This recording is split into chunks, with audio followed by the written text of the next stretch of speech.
All right, and welcome back, everybody. We got our suspension news, and it's actually better than I thought it was going to be. And also, as a quick follow-up to my last video, which was my constructive criticism of Denver video, after I sent that video out, somebody actually sent me a link to a video from, I think, Space Bear Unlimited or something, where he did an interview with one of the guys in charge of organized play at Fantasy Flight. And I just want to say, that interview, I'll put it in the description below, was one of the best interviews I have seen. His name was Ron. The guy answered almost every single issue that I brought up in my own video with a satisfying and good answer. Now, whether they followed through with that is a different story. However, I'm extremely hopeful for the future of this game based on what Ron said in that interview and the bans that they announced. So let's get into the bans. So Jango suspended, Triple Dark Raid suspended, and DJ suspended. I think this is awesome news for a couple reasons, and we're going to get into a couple of the reasons why each of these were banned. I found it really interesting that they not only hit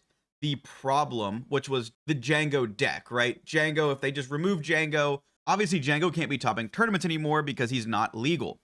But they decided to also be a little bit more proactive by getting rid of Triple Dark Raid and also DJ. And DJ wasn't even part of the deck that they were targeting.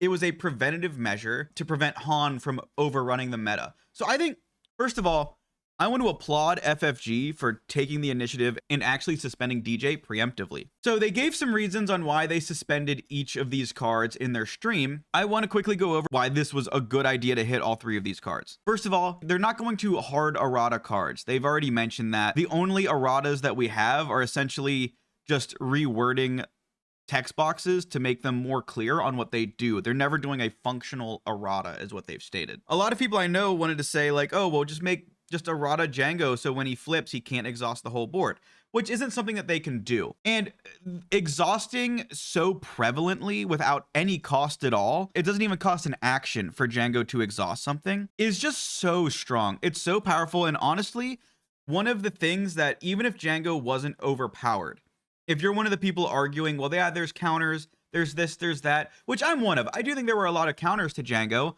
but he's just not fun to play against. Like, you play against Jangos, you can't play like a unit-based deck because everything gets exhausted and then he races you and then he Tarkin Towns you. It was unfun to play against. I think banning Jango is a good idea. If they ever wanted to reprint this effect, you should have to pay a cost associated with it. That way you're not just getting it for free. Whether it's even an action or it's paying one resource or, you know, the force token, something that isn't free. The developers know that exhaust is an extremely strong ability because look at Akbar. Admiral Akbar flips on 6 as a 3/8, and his exhaust, you have to pay one and exhaust him as an action. And you also create a 2/2 token if you want to exhaust like an enemy unit. Compare that to Jango. For 1 less HP, he flips 1 turn earlier, doesn't even cost an action, and doesn't cost a resource. So exhausting is a super powerful mechanic, and it really needs to be balanced well, which Jango really wasn't. Even last set, he wasn't as strong, but he also just still wasn't fun to play against. And at the end of the day, this is a card game. Yes, it's competitive. Yes, we're all trying to be the best, but it needs to be fun. Moving on to Triple Dark Raid. I didn't have a YouTube channel at the time, but when Triple Dark Raid was released and announced, I thought this card was absolutely bonkers, and I thought it was even bonkers in set 2.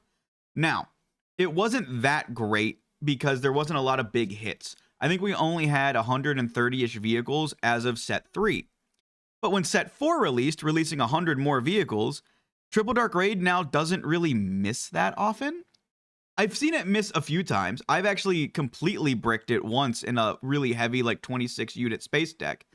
So it does happen, but it's so incredibly rare. Even if you miss now, missing is like, okay, well, I'm still going to hit a 5-6 unit that I'm going to draw afterwards if you don't take care of it. And you can't even like set it up to be defeated the turn after, right? Sometimes you have to set up a defeat where you run into a unit and then on the next turn you have resources to defeat it with like a takedown or something. But with Triple Dark Raid, it comes back to hand. So you don't even get like to do the setup. And I want to compare Triple Dark Raid to Sneak Attack, which is a good card. Let's compare them. So on the screen now, you'll see Sneak Attack. It is 2 resources and only Cunning. The other card that you want to play must be in hand. It only gives it a 1 resource discount. However, there's no trait restriction. The card does come in ready, but it's defeated at the end of the phase. So if you throw down a Sentinel, if you exhaust it, no matter what, the card is defeated. So it's taken care of if you can at least exhaust it or throw a Sentinel in its way. Comparing that to Triple Dark Raid, it's 3 resources and it's Cunning Villain. The resources don't necessarily matter. It's more about the discount. But technically, Triple Dark Raid comes out 1 turn later, but you're really not using it like that. You search the top 7 cards of your deck, so the card does not need to be in hand, which makes Triple Dark Raid the better top decking option. That way, if you top deck Sneak Attack and it's the only card in your hand, you can't play it. However, if you top deck Triple Dark Raid, not only can you play it, the card comes in ready, you get to attack with it, and if it's not defeated, it comes back to hand, so you essentially drew a card as well. Now, it only hits vehicles, which used to be an issue back in set 3 and earlier, but now with Jump to Lightspeed getting 100 vehicles in one set, it's really not that big of a restriction. You very rarely miss Triple Dark Raids. It still does happen, but it's not that often. The card comes in ready just like Sneak Attack, and like I said, if the card isn't defeated, you essentially get to draw it. So comparing these 2 cards, Triple Dark Raid is obviously so much better, it's not even close. And, you know, it should be better than Sneak Attack because it's got, like, the additional aspect. You know, there is no power creep in the game if one card is just Cunning and one card is Cunning Villain. Since it's Villain, it should obviously be better. And that's why Triple Dark Raid got banned. It was just too overtuned for what it did. It did too much for one card. So Triple Dark Raid is banned. I think this hits a lot of the yellow villain decks, and this shakes up the meta more than Jango, in my opinion, because if you're looking at all of these other decks, you saw Palp yellow, you saw Piet yellow, Cad Bane blues, the Jump to Lightspeed Boba yellows. They were all running Triple Dark Raid. And now without Triple Dark Raid, all of those decks are severely weakened. Now, I know everybody says, like, well, you don't always draw Triple Dark Raid, and you're right. And the games that you don't draw Triple Dark Raid, I bet you are the games that you struggle the most. Games that you get to draw Triple Dark Raid are games that you were just demolishing your opponent and you're ahead. So I think the banning of Triple Dark Raid is good, and I don't see Triple Dark Raid actually getting unbanned anytime soon. Now, DJ, this was actually the most surprising to me. I was generally wondering if that they were going to ban DJ or do something with him, because by getting rid of Triple Dark and Jango, everybody predicted that Han was going to go crazy. The banning of DJ is so good because I know when I play against a double yellow Han, on Han's flip turn, if I don't have a plan for DJ, I just feel like I lose the game right there. If I have a plan for DJ, it still doesn't feel great. At least you don't get blown out on Han's flip turn. The fact that Han essentially gets to ramp with DJ while also de-ramping your opponent makes Han, like the developer said, the best control deck. He actually invalidated a lot of 6 flip leaders, a lot of 7 flip leaders, and Palpatine who flips on 8. So I think with DJ gone, Han is still a strong deck, but it's severely weakened. And that is a really good thing.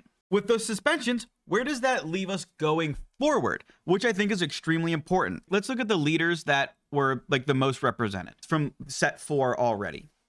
You have Jango, Quinlan, Piet, Jump to Lightspeed Boba, Palpatine, Sabine, Han 1, Cad, and Luke. And then there's a bunch of others. But let's just focus on those for now. I think obviously Jango's gone. So there's an 18% vacuum that needs to be like filled. I think Quinlan stocks are going up. Quinlan didn't get hit at all in this banning. Him and Sabine, who we'll get to here in a second, are the decks that people have been playing the longest that didn't get affected at all. So I believe come this weekend and come maybe Richmond, Quinlan and Sabine are the 2 decks to beat, just because the people who have playing those decks have been playing them for, in Sabine's case, a year, in Quinlan's case, 4 months. I think Quinlan and Sabine are now the 2 top dogs.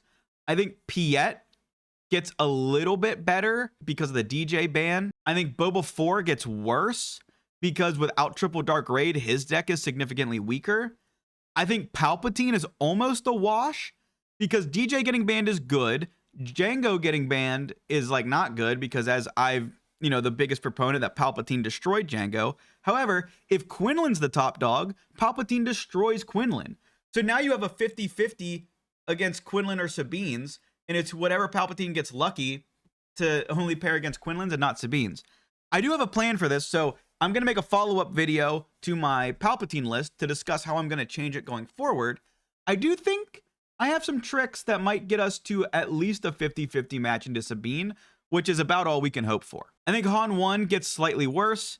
I think Cad Bane gets worse without Triple Dark Raid. And I think Luke, I don't think is that great into Quinlan. The shields are nice. And since you're playing off curve, a lot of times Quinlan's pings don't matter. Quinlan's mainly like a hand discard deck, and I don't know how Luke is going to handle the discard.